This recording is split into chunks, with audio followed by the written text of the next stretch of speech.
Hey, this is Bobby, and I wanted to address one of the most common questions that we get asked, and that is, how do I store my coffee to keep it fresh?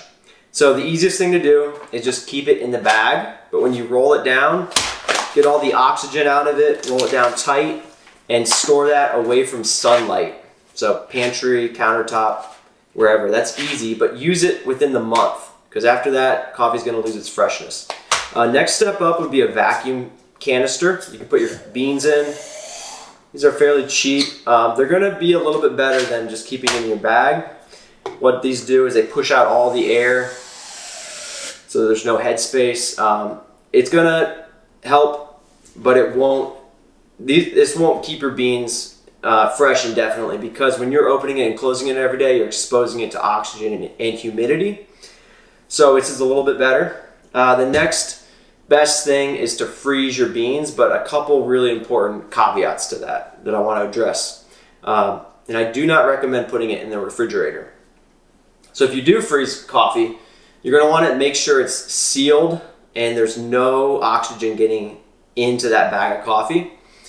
And when you pull the beans out of the freezer, don't put them back in the freezer. So one scenario where this might make sense for you is if you get overstocked on bags of coffee, you can put them like this in a zipper bag, Ziploc bag, and freeze these bags. When you're low on coffee, pull one of these out and put the other one back in.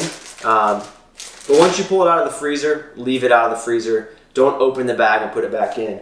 The next step up would be vacuum packing coffee. This is the best option, but obviously it takes time and money. But this can save coffee for up to a year, 2 years. It's going to taste great.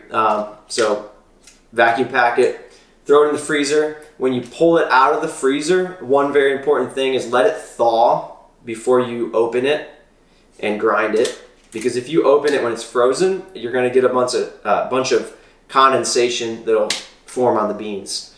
So a few tips and tricks for you for keeping your coffee fresh. Like I said in the beginning, best rule of thumb is just try to buy the amount of coffee you need for the month. And if you get overstocked, this would be my recommendation. Throw it in a Ziploc, put it in the freezer. So thank you for tuning in.